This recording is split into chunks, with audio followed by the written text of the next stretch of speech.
this is an important moment in my life. I'm celebrating 2 anniversaries this year. December 10th of 2020 is the 20th anniversary of my ordination. And in 2025, I am celebrating the 25th anniversary of my transition at Star King. So we're right at, for me, at a moment that lends itself to a pause for reflection and what is the story so far and where might we go. So unlike many people say, I am not the first trans minister in Unitarian Universalism. For a long time, I thought I was the fifth, but recently I found out I'm the sixth.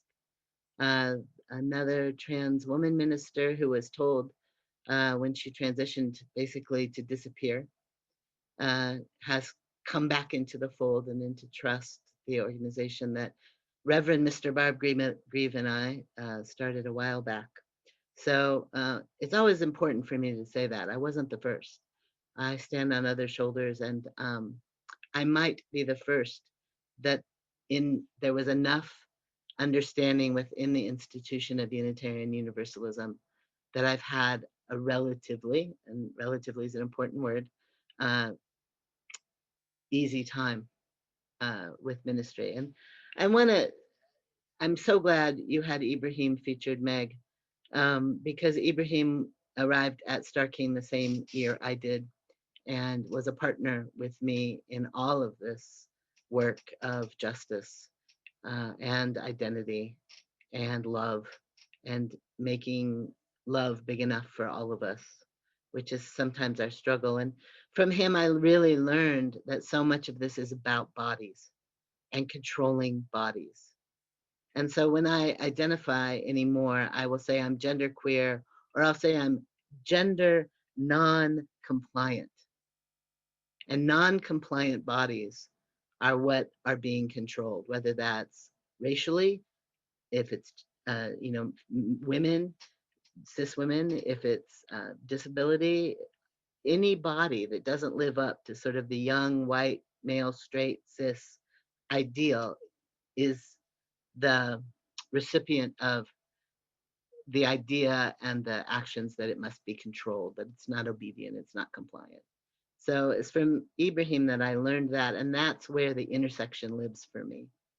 If a lot of the theory is, for me, really meets at the body.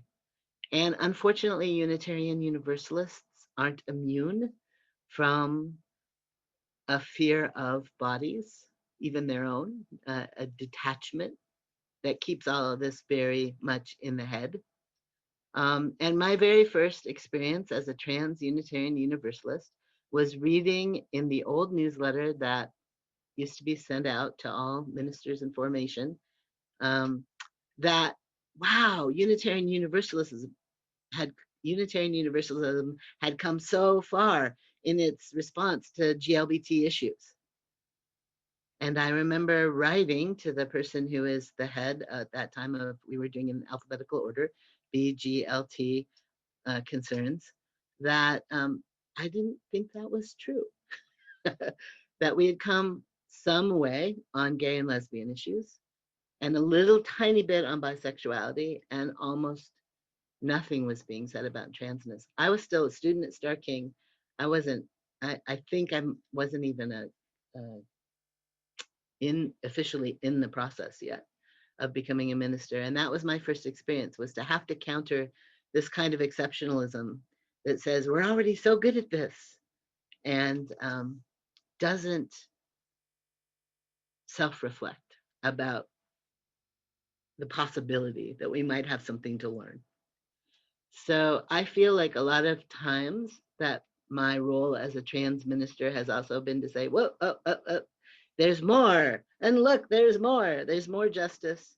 There's more work to do. There's more learning about trans issues, about race, about intersectionality, about all the ways that bodies are policed and tried to be controlled, and how that all integrates into one power struggle.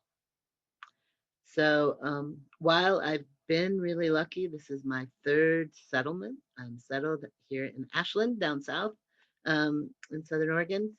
Uh, it's still, I still feel like I run into the idea that we've already done the work on transness. And at the same time, I run into, oh, well, this is so new. You can't expect us to have to understand it yet.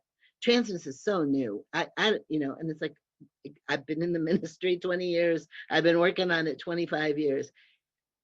I feel like in Unitarian Universalism, one of our challenges is that we position ourselves as perpetual beginners.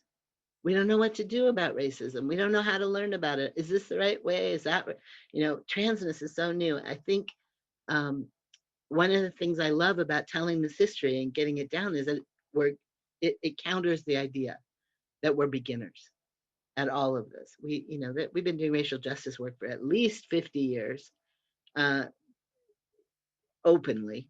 uh, I would say that's a guess. Um, so part of this for me is, if we get to tell our whole story, we can stop pretending that we're at the very beginning and that we don't have to know anything. We shouldn't be expected to get it yet because it's so new.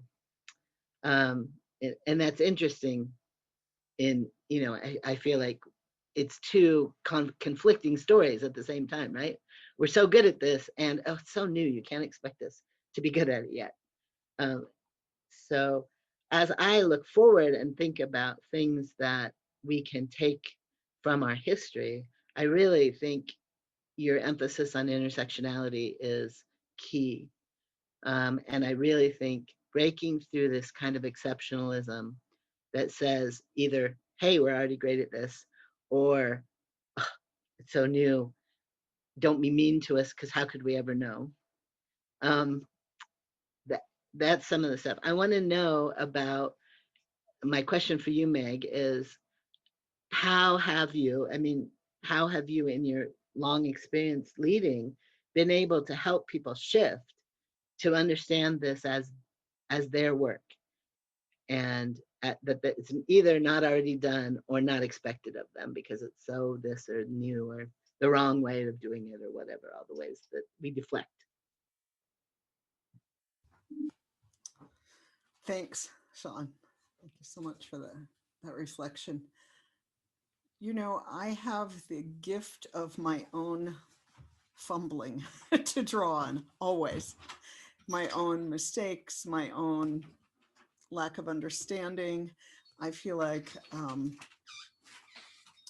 particularly, I mentioned in 1991 waking up that I was white.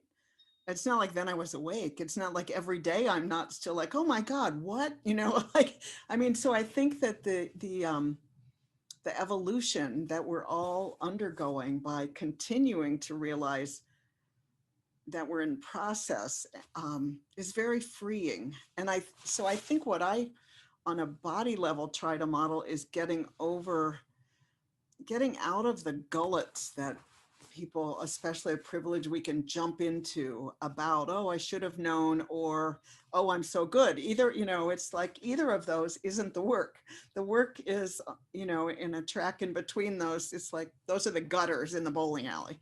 And so I think for me, staying out of the gutters, which I, of course, fall into all the time, but climbing back out of them means modeling radical imperfection uh, and realizing the grace that's extended all the time to me by people who I have hurt, and sometimes completely unaware. Sometimes years later, I figure out something, oh my gosh, like I said that, or whatever it is.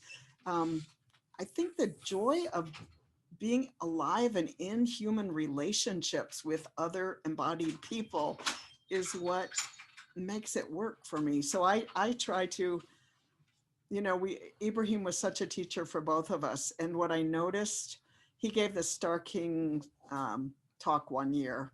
And I remember being in that room looking around and seeing people, I'd never seen them take a full breath before. And I suddenly realized they were taking full breaths. And people, particularly I noticed around gender identity and disability, people who I hadn't realized they weren't taking deep breaths until I saw them do it.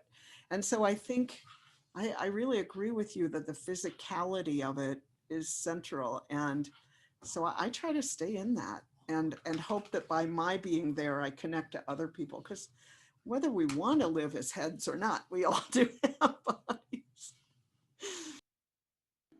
Thank you so much. I think one of the things we're talking about is a shift in culture, even, you know, within Unitarian Universalism. We've so often thought the outside culture has to shift, and that exceptionalism, you know, comes in there like, oh, they need to change. And we're starting to realize actually we've missed out on joy and connection and physicality and emotion um, by inheriting a particular culture that doesn't leave room for all of that. So thank you so much for making room for some joy and some connection.